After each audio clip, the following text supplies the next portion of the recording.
News नशा, आदत हर खबर की। दोस्तों नमस्कार, मैं हूं विनीता यादव। 13 मार्च वो तारीख है जब बीजेपी के लिए बहुत मुश्किलें सामने आने वाली हैं। हालांकि अभी पिछले ही दिनों में सुप्रीम कोर्ट ने जब इलेक्टोरल बॉन्ड वाले मामले पर अपना फैसला सुनाया और ये कहा कि ये गैर संवैधानिक है, उसके बाद अब इस मामले पर जो आगे की कार्रवाई होगी उसको लेकर के चिंता ये बनी हुई है कि बीजेपी आखिरकार करेगी क्या, उसके पास क्या ऑप्शंस बचे हैं। क्योंकि जिन बैंक में जो इलेक्टोरल बॉन्ड हैं, जिन जिन उद्योगपतियों ने वो दिए हैं, उसका ब्यौरा अब देना पड़ेगा। ये ब्यौरा देना पड़ेगा। 13 मार्च की वो तारीख है और 13 तारीख वो तारीख है जो कि बीजेपी को कभी भी सूट नहीं करती है। 13 तारीख बीजेपी की किताब में हमेशा एक मनहूस तारीख के तौर पर दर्ज की गई है। आप देख सकते हैं कई ऐसे फैसले 13 तारीख या 13 दिनों या 13 के आंकड़े पर हुए हैं जो बीजेपी के लिए सरकार में मुसीबतें लाए हैं, यहां तक कि सरकार तक गिर चुकी है 13 के आंकड़े पर उनकी। लेकिन अब ये 13 तारीख को, 13 मार्च को जो ये सामने तस्वीर देनी पड़ेगी कि भाई कितना पैसा किसने दिया, किन उद्योगपतियों की लिस्ट उसमें है, और अगर उसमें अडानी का सबसे ऊपर नाम आता है, जो कि काफी हद तक पहले से ही क्लियर है कि नाम आ जाएगा। अगर सबसे ऊपर अडानी का नाम आता है तो आप ये समझ लीजिए कितना सारा पैसा जो अडानी की प्रॉपर्टी में बढ़ता जा रहा है, उसके अंबार में बढ़ता जा रहा है, उसके पूरे जो लगातार ग्रोथ हुई है उसकी, वो ग्रोथ एक्चुअली डाइवर्ट होकर के कहां जा रही है उसका एक पुख्ता सबूत यहां मिल जाएगा। क्योंकि जैसे ही आपके सामने तस्वीर आ जाती है कि अडानी वहां से कमा रहे हैं और यहां पर दे रहे हैं पैसा, तो जो अभी तक आरोप लगा रहे थे विपक्ष, वो सारी चीजें ठीक सामने निकल के आ जाएंगी। तो 13 मार्च को ये वो तारीख है जब एक एक चीज का पूरा ब्यौरा जो है, किस किस पार्टी को कितना कितना पैसा किस किस ने दिया। मैं आपको बता दूं कि यहां पर बीजेपी पहले ही बहुत ज्यादा तमाम जितनी पार्टीज है, पॉलिटिकल पार्टी, उन सबके मुकाबले अकेले से भी, मतलब उसके भी कई गुना ज्यादा बीजेपी को ये फंड गए हैं। कभी 10,000 करोड़ के आंकड़े इसमें निकल के आते हैं, कभी 5,000 करोड़ निकल के आते हैं, जहां पर कांग्रेस को सिर्फ 52 करोड़ मिलता है तो बीजेपी को 500 करोड़ मिलता है। ऐसे तरह के आंकड़े तमाम इलेक्टोरल बॉन्ड के अलग अलग साल के निकल के आए हैं। ये आइडिया अरुण जेटली की उपज था और अरुण जेटली की उपज के बाद बीजेपी ने इस आइडिया पे काम किया, सरकार में आते के साथ ही इसको इंप्लीमेंट कर दिया और इस पर काम करना शुरू कर दिया। बीजेपी के खाते में इतने ज्यादा पैसे आ गए कि बीजेपी आगे एक बहुत सक्षम पार्टी बन चुकी है। अब ऐसी स्थिति में अब बीजेपी को अपना पूरा ब्यौरा देना पड़ेगा, मतलब उनको ये बताना पड़ेगा पार्टी को कि किस किस ने इलेक्टोरल बॉन्ड से कितना कितना पैसा उनको दिया है। और तो और स्टेट बैंक ऑफ इंडिया जो है, जिस बैंक के द्वारा इलेक्टोरल बॉन्ड मिलता है, दरअसल वो जो पैसा पार्टियों को जाता है और जिन उद्योगपतियों को ये बॉन्ड मिलता है, उनको भी, बैंक को भी पूरी डिटेलिंग सामने देनी पड़ेगी। जैसे बैंक ये डिटेल सामने रखेगा और चुनाव आयोग को इसे फॉलो करना पड़ेगा। ये सारी चीजें इस वक्त एक ही रास्ते में सब चीजें घुल मिल करके एक साथ आ गई हैं। आप ये समझिए यहां पर कितनी सारी चीजें आएंगी। वहां पर फाइनेंस मिनिस्ट्री के अंडर ये बैंक आता है, वो वहां पर चीज सामने आ जाती है। बीजेपी की तरफ से किस तरह से पूरी डिटेलिंग सामने आएगी वो देखना होगा, बैंक पूरी डिटेल सामने निकालेगा वो देखना होगा, चुनाव आयोग इस पर कैसे काम करेगा वो देखना होगा। तमाम तरह की चीजें यहां पर सामने निकल के आ जाती हैं। लेकिन मैं आपको ये बता दूं कि क्या वाकई में ये जो तस्वीर जब सामने निकल के आएगी और 13 मार्च को जहां पर बीजेपी के लिए एक बड़ी मुसीबत सामने खड़ी है वो दिखाई देगी। क्योंकि जनता के जहन पर इस वक्त अगर कोई भी चीज इस तरह की बड़ी असर करती है कि किस तरह से इस पार्टी ने पैसा कमा लिया है और अपने मुनाफे के लिए इस तरह के फैसले लिए हैं सरकार में आके, तो जनता के जहन पर इसका सीधा असर पड़ेगा कि महंगाई और बेरोजगारी से निपटे नहीं, नोटबंदी और जीएसटी लाने के बाद में, फिर उसके बाद इलेक्टोरल बॉन्ड जैसे फैसले लेने के बाद बीजेपी वाकई में सिर्फ और सिर्फ क्या अपने लिए काम कर रही है। बात करते हैं वरिष्ठ पत्रकार मुकेश कौशिक जी से और उनसे समझते हैं कि यह मामला कितना ज्यादा गंभीर है, 13 मार्च को कितनी बड़ी मुसीबत बीजेपी के लिए आने वाली है। मुकेश जी, 13 मार्च का दिन इतना इंपॉर्टेंट क्यों हो रहा है इस वक्त, जब ऑलरेडी ये पता है कि बीजेपी ने अपने चुनाव की पूरी तैयारी कर ली है। इलेक्टोरल बॉन्ड्स की जहां हम बात कर रहे हैं कि ठीक है, सुप्रीम कोर्ट ने उसको गैर संवैधानिक बता दिया, अब अपना पूरा खाका डिटेल देनी पड़ेगी, लेकिन इसके बावजूद भी बहुत कम समय है, चुनाव में एंटर कर चुकी है पार्टी ऑलरेडी। क्या फर्क पड़ेगा? देखिए विनीता, 13 मार्च का दिन इसलिए इम्पोर्टेंट है, या कहें कि बीजेपी के लिए बहुत मायने रखता है, क्योंकि सुप्रीम कोर्ट के ऑर्डर में साफ कहा गया था कि जो इलेक्टोरल बॉन्ड जिन लोगों ने खरीदे हैं, जो खरीदने वाले हैं, और जिन लोगों ने जिसको दिए गए हैं, जिसने भुनाए हैं, उन सब का हिसाब किताब चुनाव आयोग अपनी वेबसाइट पर 13 मार्च तक उजागर कर दे। तो सुप्रीम कोर्ट ने कहा कि हम लोगों ने एक एंट्रीम ऑर्डर दिया था, जो अप्रैल का था, 22 अप्रैल 2019 से लेकर जो एसबीआई के पास जो ब्यौरा आया था, तो एसबीआई ने अपना कहा था कि हमारे पास अप टू डेट नहीं है अभी। तो फाइनल फैसले में सुप्रीम कोर्ट ने कहा कि एसबीआई ये सारा डेटा 6 मार्च तक इलेक्शन कमीशन को दे, और विद इन ए वीक, और फिर विद इन ए वीक की भी परिभाषा सुप्रीम कोर्ट ने दी कि विद इन ए वीक का मतलब यह है कि 13 मार्च से तक या पहले वो उसको अपनी वेबसाइट पर उजागर कर दे।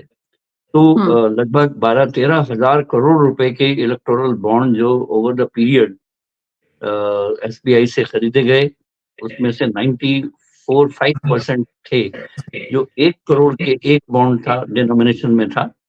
तो वो जिन लोगों ने खरीदे, जिन कॉर्पोरेट ने खरीदे और किन पार्टियों को दिए, किन्होंने भुनाए, और उसके बाद से जो कई फेजेस में जो चुनाव हुए हैं, उसके दौरान ये इलेक्टोरल बॉन्ड इशू होते रहे हैं।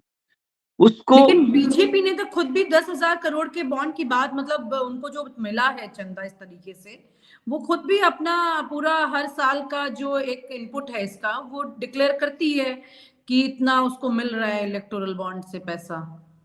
इलेक्टोरल बॉन्ड से ये तो पता है कि उनको हर पार्टी ने आरटीआई, मैंने कई आरटीआई देखी हैं जिसमें लोगों को पता चल गया था कि किस पार्टी को कितना पैसा जा रहा है, लेकिन किस पार्टी को किससे मिल रहा है, बात मायने की यहाँ पर रखती है, किस कॉर्पोरेट से मिल रहा है।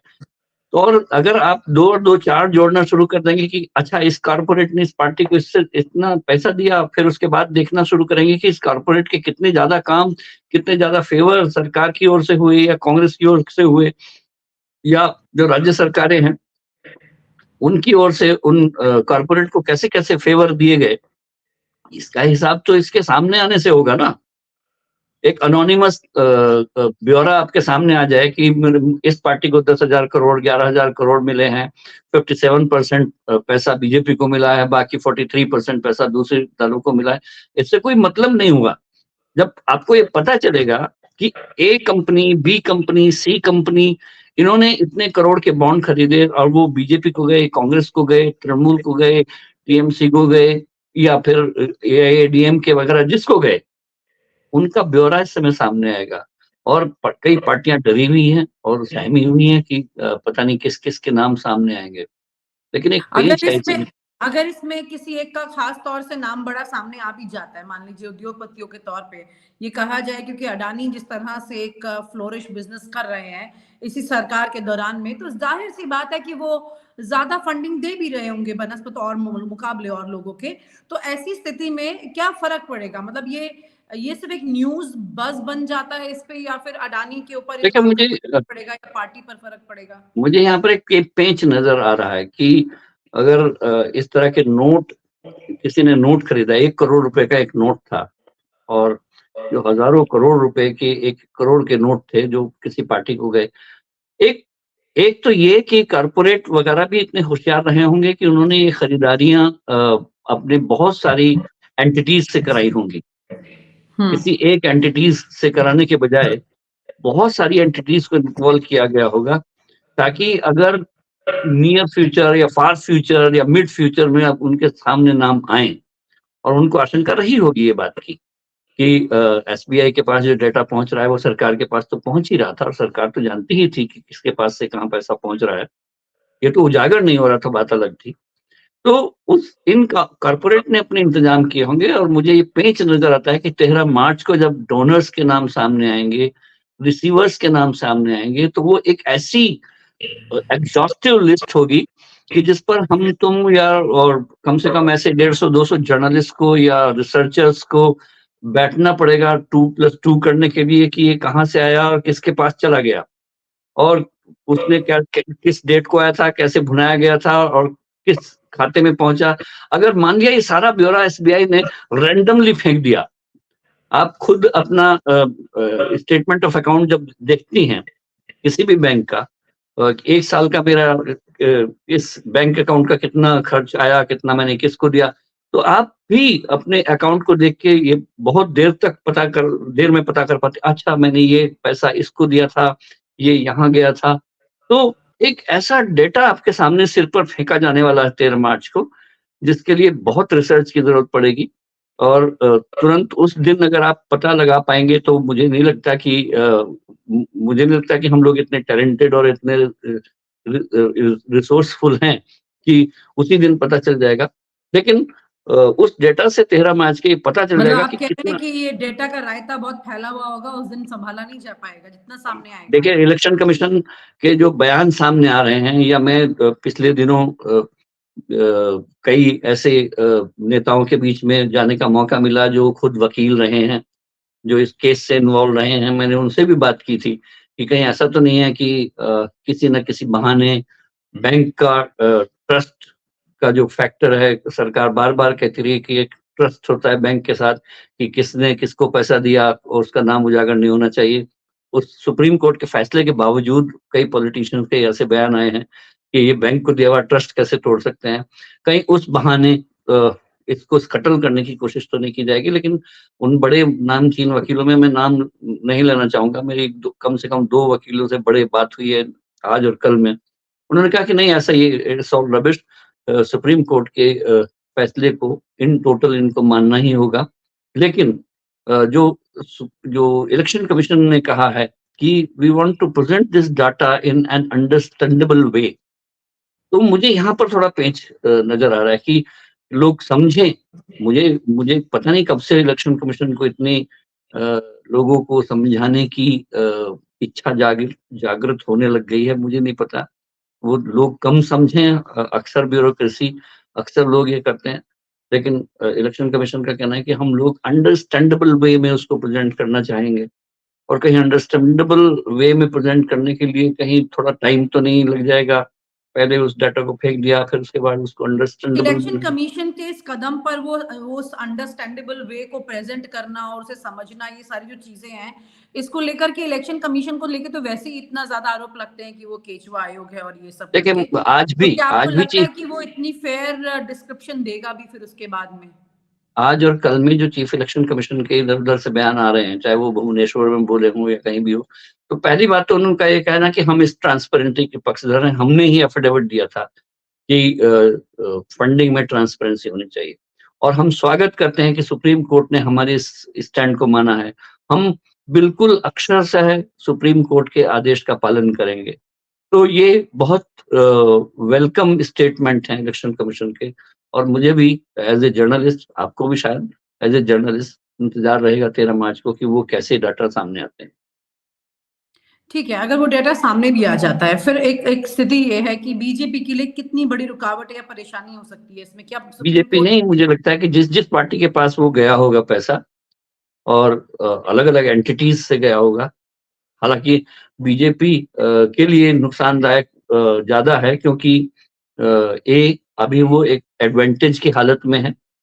वो राम मंदिर को बड़ा इशू बनाना चाहती है, मोदी की आर्थिक नीतियों को, विकास को, योजनाओं को बड़ा इशू बनाना चाहती सबसे है। ज्यादा फंड भी उनके पास ही जा रहा है। लेकिन अगर फंड के कारण सर्टेन उद्योगपतियों के नाम, उद्योगों के नाम इस पार्टी के साथ खुल के आते हैं, तो नैरेटिव बिगड़ने का जो एक अंदेशा होता है, तो जरूर उसको विरोधी लोग फायदा उठाना चाहेंगे। कितना उठा पाएंगे ये अलग बात है, लेकिन अगर ये प्रूव होता है कि एक लगातार आप पर आरोप लगता रहे कि आप इसके दोस्त हैं, उसके दोस्त हैं, आप उसकी पॉकेट में हैं, वो आपकी पॉकेट में है, फिर पता चले कि वही डाटा सामने आ गया कि यस, आपको पैसा वहीं से मिल रहा था जहां से आरोप आ रहे थे, तो उस आरोप को ब्रश असाइड करना बहुत आसान नहीं होगा, लेकिन मैं इसको स्पेकुलेट नहीं करना चाहता।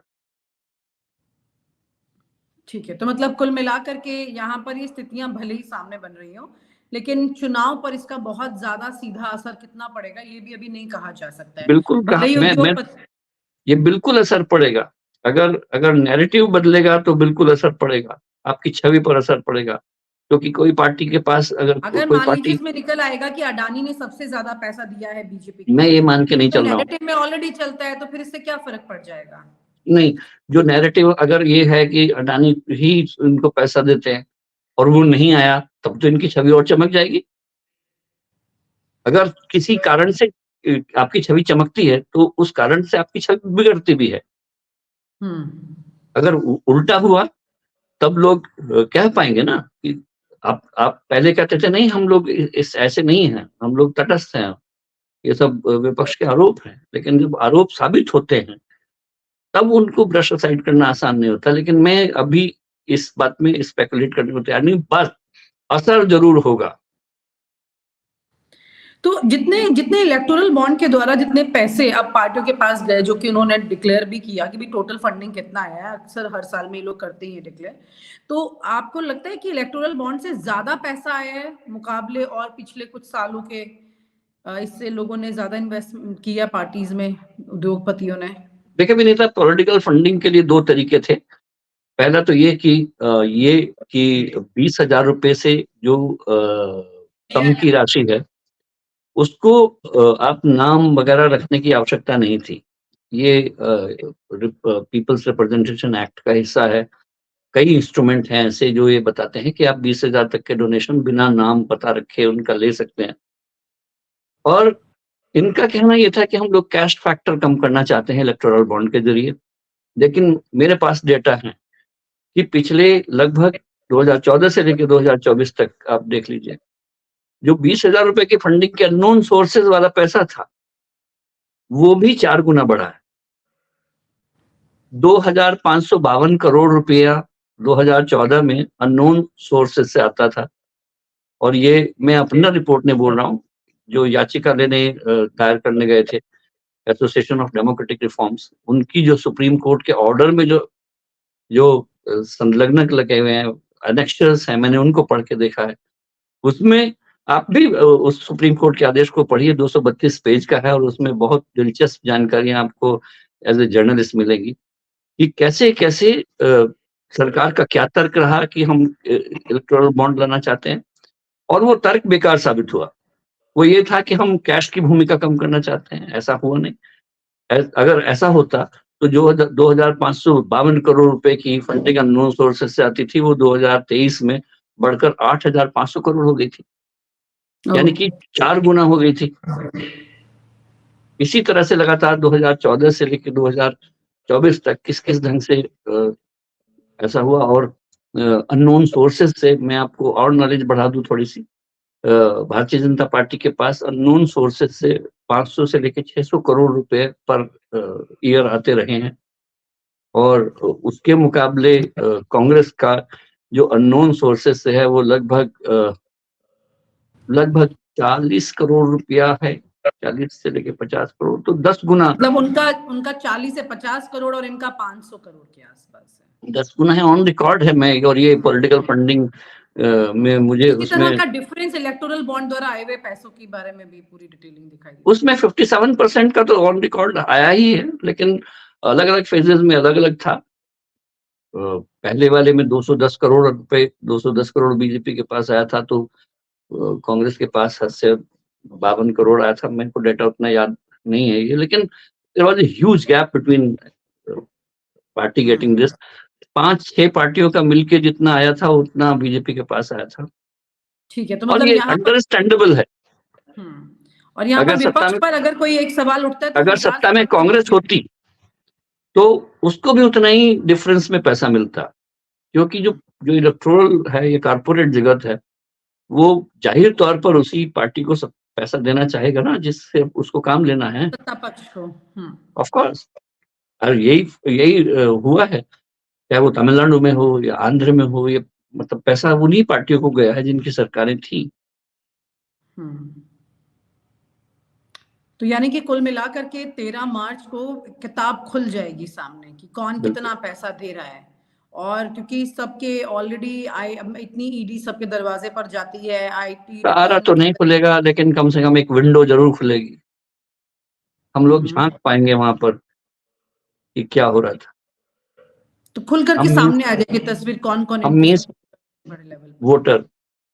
क्या आपको ये भी लगता है कि पार्टीज भी एक दूसरे को, पार्टीज को भी पता लग जाएगा? जैसे मान लीजिए कोई एक पार्टी है, रीजनल पार्टी है, तो उसको लग रहा है, या फिर मान लीजिए कांग्रेस और बीजेपी है, तो कांग्रेस को पता चल जाएगा कि जिन्होंने मुझे इतना फंड दिया तो उन्होंने इतना फंड उसको दिया है।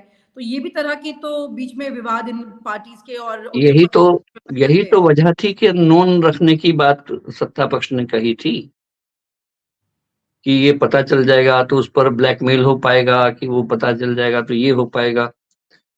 तो मतलब नेताओं के बीच में खींचतान, पार्टियों के बीच में भी नो नो नो, उद्योगपतियों को लेकर ये हाफ बेक ट्रूथ है। अच्छा। आपको तो पता ही था, ये तो विपक्ष को नहीं पता था।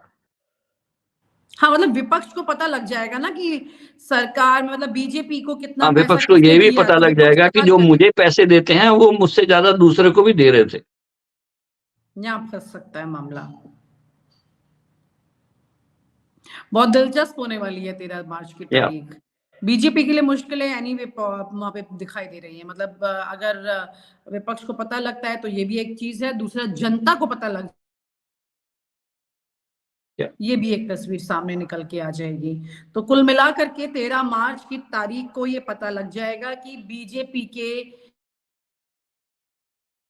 कौन बड़ा है, और उद्योगपतियों के लिए भी बड़ी मुश्किल पैदा हो जाएगी यहाँ पे, ना सिर्फ पॉलिटिकल पार्टी के लिए बल्कि उद्योगपतियों के लिए भी, क्योंकि उनकी भी पोल कहीं ना कहीं फंड को लेकर के खुल जाएगी, किस पार्टी को वो कितना दे रहे हैं ये भी पता लगेगा।